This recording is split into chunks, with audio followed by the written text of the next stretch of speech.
Jadi konsep yang kita terapkan di dalam BPDLH waktu itu adalah kita tidak akan memiliki pegawai yang begitu besar.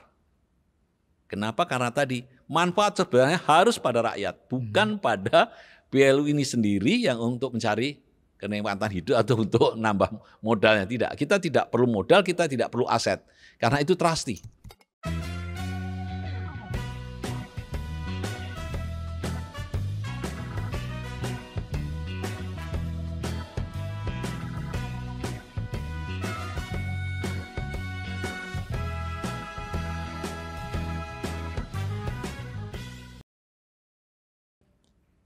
Setelah Pak Joko retire dari pejabat struktural, kemudian Pak Joko menjadi Dirut Badan Pengelola Dana Lingkungan Hidup, gitu ya. Dan saya kira itu pas sekali karena Pak Joko selaku Dirut operasional di dana yang mengelola dana trustee itu betul-betul bisa menjalankan sesuai dengan perencanaan, kajian yang dulu dilakukan. Dan kalau kita bicara itu, Pak Joko bisa share selama Pak Joko mengelola dana ini, bagaimana antusiasme institusi luar?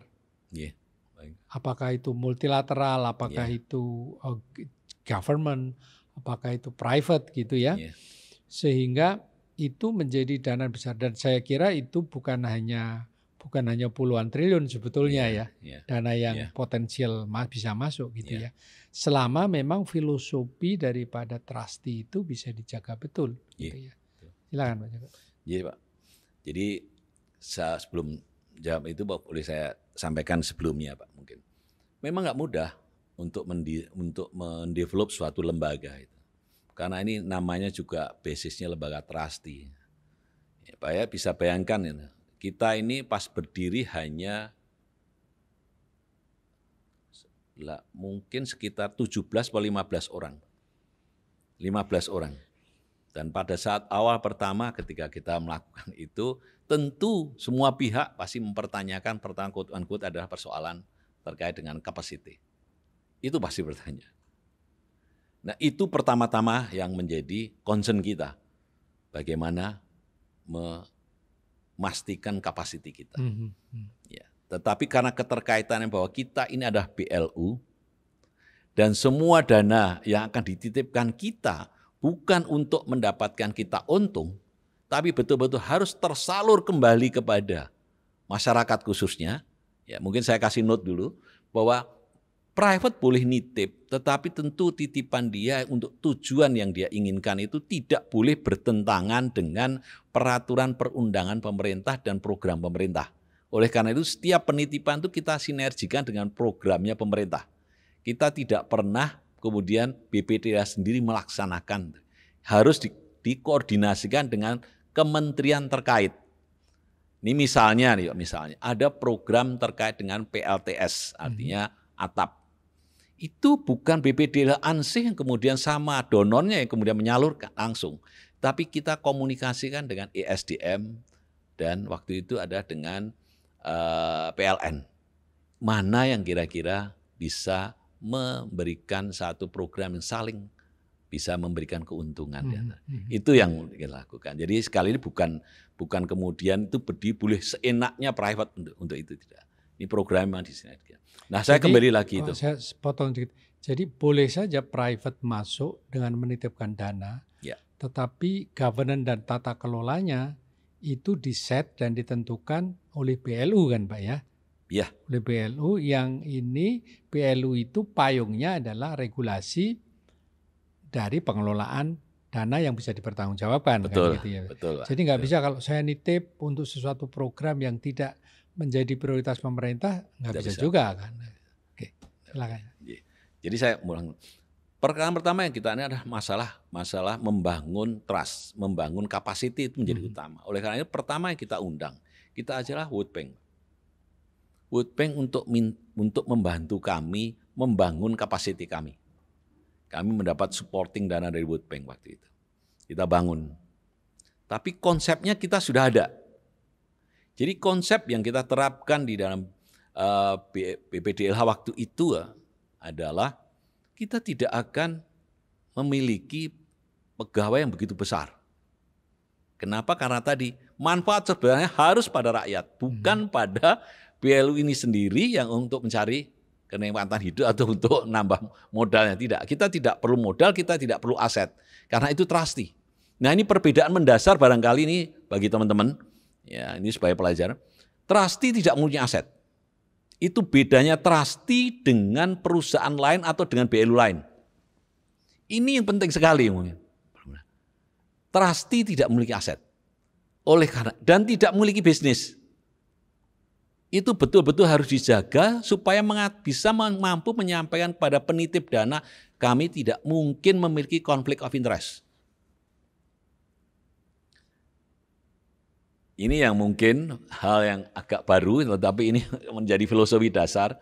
Jadi tidak boleh trusty, katakan, mempunyai usaha pembiayaan, katakan seperti itu. Kemudian ada pendonor atau pihak pemilik dana, dia lembaga pembiayaan nitip ke kita. Kita sama-sama bekerja untuk menyampaikan pada satu proyek yang pembiayaan untuk bareng. Itu nggak boleh, nggak bisa. Karena itu dipastikan kalau terjadi persoalan yang kami diutamakan masih milik kita sendiri. Itulah konsep trusty. Trusty tidak boleh memiliki bisnis. Trusty tidak boleh memiliki aset sendiri. Itu yang bedanya. Oleh karena itu kalau di audit secara akuntansi, kalau boleh saya dengan bahasa keuangan negara, BA15 kita pasti kecil. Karena kita nggak memiliki aset. Semuanya dari trust. Oke, saya kembali lagi kepada konsep itu tadi. Jadi bagaimana membangun trust ini? Jadi trust-nya adalah kita bangun dari terkait dengan kapasitas tadi. Itu pertanyaan Bu Menteri awal, Pak, juga. Ini kita harus fokus dengan kapasitas dari BPDLH. Apakah dia mampu mengelola dana itu? Kami menunjukkan melalui World Bank. Kami tidak menyampaikan. World Bank yang datang ke kita ketika kita mulai mengelola dana. Ini loh, ketika kami dapat titipan dana, kami membentuk teamwork. Sederhananya kalau boleh diibaratkan dengan bahasa mungkin lebih sederhana, kami bentuk usaha sendiri. Usaha ini yang kami awasin. Orang ini profesional semua, mengelola keinginan daripada pemilik dana dan KL-nya. Kalian membentuk ini. Tim ini yang akan melakukan. Sehingga setiap dana yang masuk, setiap itu pula kami membentuk manajemen baru. Gitu. Jadi per proyek ya Pak ya? Jadi per proyek. Bisa dilihat betul kinerja masing-masing titipan dana gitu dari donor ya. Dan wajibannya dia, seluruh tatanan ini harus dikelola secara terpisah. Tidak boleh proyek satu dengan proyek lain campur. Makanya disebut kita akunnya bahkan segregate. Jadi akun yang ada di bank juga terpisah, nggak boleh di ini. Semua reportingnya juga sendiri. Itu Pak Joko sesuatu yang betul-betul baru kan gitu. Saya kan ikut di awal. Tapi terakhirnya kan saya sudah pensiun gitu ya, sudah retire saya. Dan itu yang dulu menjadi pemikiran saya bahwa ini tidak mudah ya dikembangkan pada suasana di mana kelompoknya tidak menyadari bahwa ini filosofi dan prinsip pengelolaannya berbeda dengan BLU yang biasa. Jadi saya kira ini merupakan reminder juga itu bahwa BLU pengelola dana lingkungan hidup ini memang berbeda dan konsep aset yang dimiliki pun berbeda. Sehingga kalau kita bicara tentang proses audit yang dilakukan oleh eksternal auditor kita juga berbeda. Jadi artinya Pak Joko kan sudah mulai memberikan sosialisasi, edukasi pada auditor supaya mereka juga tahu sebetulnya konsep daripada pengelolaan dana lingkungan hidup ini berbeda kan. Betul. Sehingga bukan tidak mungkin karena salah persepsi kan jadi temuan gitu ya. Dipikir bahwa dana yang masuk ke BLU ini adalah dananya BLU gitu. Padahal sebetulnya itu adalah dana titipan dan dana kelolaan gitu. Sudah sampai ke situ belum Pak, ke auditornya? Ya. Terima kasih Pak, itu menarik sekali. pelajaran yang saya peroleh dari Bapak itu Pak. Jadi bagaimana kemudian kami mengkolaborasikan key person yang mampu mengkomunikasikan ini. Itulah mohon izin perlunya kami mendatangkan, kami menggabungkan, kami minta kesediaan Pak Mardiasmo untuk bersama-sama kita. Itu yang kami perlukan. Jadi kami sudah diperiksa BPK Pak. Kami sudah komunikasi dengan BPK. Kami sudah komunikasi dengan auditor independen juga. BPK sudah masuk. Bahkan sekarang ini ada BPKP yang kami. Sebelum itu kami sudah melakukan kajian juga dengan World Bank. Semua konsultan-konsultannya untuk melakukan evaluasi terhadap SOP kami ini. Jadi hasil yang kami dapat dari pemeriksaan World Bank sudah mengatakan bahwa itu sah menurut ini. Itu pertama Pak. Sehingga kami mulai mengembangkan. Jadi di titik-titik mana yang kami kurang, kami mempunyai tim di dalam itu, ada SPI kami Pak. Terima kasih Bapak Wawan menyampaikan ke kami beberapa auditor yang cukup andal menjadi tim kita Pak. Sangat membantu, sangat berpikiran terbuka juga. Saya juga surprise Pak. Ini teman-teman dari Irjen yang tadi nggak mengenal mengenai trustee, namun begitu paham mereka bisa memberikan solusi yang sangat baik ke kita. Bahkan tim itu juga ada di risk management kita yang diperlukan dalam tata kelola ini. Jadi singkatnya Pak, kami sudah komunikasikan ini. Bahkan dengan Ketua BPK, sudah sampai sana. Dengan Pak Nelson sudah, jadi sudah dikomunikasikan dan sudah diperiksa kita di BPK untuk proses kita. Mungkin masih ada yang masih perlu, sehingga inilah mungkin nanti mudah-mudahan akan dipandu oleh Pak Prof. Mardiasmo di sana terkait dengan akuntansinya di trustinya untuk masuk ini. Itu bagian daripada ekosistem yang mesti harus komplit nantinya. Jadi insya Allah sih seluruh mengenai model trustee ini, karena juga ada modelnya Pak. Kan di capital market juga sudah ada Pak. Jadi sesungguhnya PBDLH ini kan cuma dimasukkan dalam ekosistem yang sudah ada. Bagaimana badan baru ini masuk dan ini bisa menyatu menjadi satu ekosistem yang sama di publik itu dengan private. Sehingga tidak menjadi satu kesatuan, bukan hidup sendiri, bukan menjadi binatang sendiri yang kemudian bisa mengacau dalam konteks putaran ekosistem ini. Ini memasukkan inilah yang kami dari berbagai angle kita coba review dan kita adjust dengan konteks ini. Dan itu international institution sudah aware sana, sangat seperti Bapak sampaikan tadi, mereka sangat paham dengan itu karena di negara mereka sudah biasa dengan trustee itu. Mungkin itu Pak. Iya, saya kira ini kalau bahasa Jermannya tumbuh oleh tutup. Jadi artinya Pak Joko yang dari masa kecil belajar dari pengalaman hidup, bekerja dengan orang kecil, bekerja dengan bisnis di pasar, kemudian dengan perjuangan keras gitu, bekerja keras untuk bangsa dan negara. Saya kira ini merupakan modality yang berbeda, yang spesifik, dan mudah-mudahan ini bisa menjadi bekal untuk kemajuan BLU ke depan. Bahwa BLU bukan saja semata-mata satker pemerintah yang punya independensi terhadap pengelolaan dana, tetapi ternyata BLU bisa dalam bentuk format trustee yang itu juga justru bisa menampung keinginan daripada pemilik modal karena jaminan bahwa modalnya akan digunakan dengan accountable, kredibel, tetap sesuai dengan peraturan perundangan yang ada di Indonesia, saya kira. Pak Joko, mudah-mudahan ini menjadi sumbangsih Kementerian Keuangan, sumbangsih kita semua, sumbangsih tim Pak Joko waktu di BLU dan juga waktu di BPDLH untuk membangun negeri ini Pak ya. Insya Allah ini menjadi bagian daripada ibadah Pak Joko. Amin. Nah ini last statement Pak Joko. Ini kan dengan berbagai pengalaman Pak Joko yang pure dari tadinya pasar modal, kemudian ke public sector yang betul-betul mengelola dana treasury, sebelumnya mengelola masalah IT, kemudian masuk ke semi private sector gitu yang justru membangun sebuah modality baru di dalam pengelolaan uang publik begitu dalam bentuk trustee. pesan apa yang Pak Joko bisa sampaikan pada generasi muda ini, bahwa apa yang Pak Joko lakukan itu sebetulnya kan melakukan sesuatu yang sebetulnya mencocokkan antara legal formal yang ada dengan pemikiran-pemikiran baru, model-model yang baru. Dan itu tidak mudah, tapi alhamdulillah itu bisa dilaksanakan. Baik.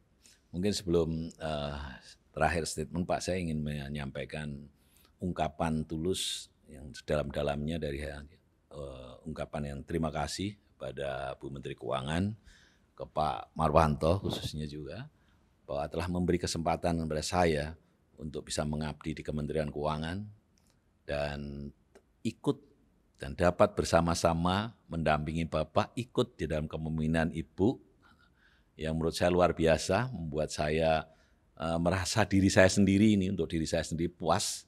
Saya bisa memberikan, walaupun saya yakin apa yang saya bisa kontribusikan tidak seberapa dibanding Bapak Ibu sekalian, tapi saya merasa saya puas dengan apa yang bisa saya sampaikan. Ini ucapan yang saya tulus dari saya untuk terima kasih diberikan kesempatan untuk bisa berkarier di Kementerian Keuangan.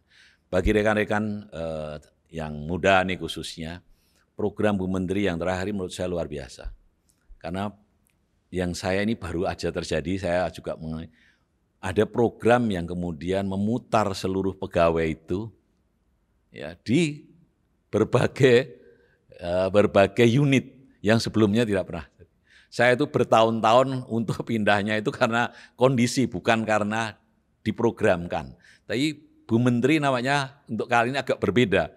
Beliau memprogramkan itu dilakukan agar rekan-rekan semua, adik-adik nikmatin itu, karena itu menjadi bagian portofolio yang nanti akan mampu Anda akan bisa Anda jadikan itu adalah dot-dot yang bisa Anda connectionkan hingga menjadi sesuatu yang baru.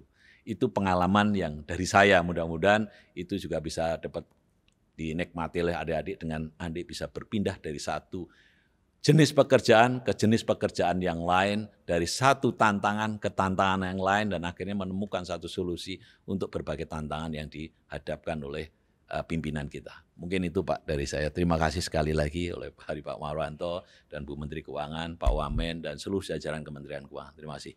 Assalamualaikum warahmatullahi wabarakatuh. Waalaikumsalam. Pak Joko, terima kasih. Ini kalau diteruskan saya kira karena sangat menarik, bisa setengah hari ini. Tidak terasa kita sudah beberapa jam ini rupanya. Dan itu tidak lain karena memang topiknya cukup menarik. Kita bicara dengan orang yang punya pengalaman di bidangnya, yang kemudian bisa mengeksplor beberapa experiences itu ke dalam sebuah karya-karya yang ada di dalam masyarakat. Sekali lagi terima kasih Pak Joko. Mudah-mudahan apa yang sudah dibangun oleh Pak Joko itu menjadi bagian daripada kemajuan pengelolaan keuangan negara di Indonesia. Dan itu sekaligus menjadi ladang ibadah Pak Joko dan keluarga, karena ini akan membawa kemajuan bangsa dan negara. Amin, amin. Baik, terima kasih rekan-rekan telah mengikuti bincang-bincang saya dengan Pak Joko. Sebuah pengalaman yang saya kira sangat menarik untuk dijadikan inspirasi, terutama bagi Anda generasi muda, bahwa memang tidak mudah melakukan sesuatu yang baru. Tapi tanpa sesuatu yang baru, kita tidak akan bisa menikmati sebuah kemajuan. Terima kasih atas perhatiannya. Sampai jumpa pada program berikutnya. The Maestro Media, para maestro berbagi info.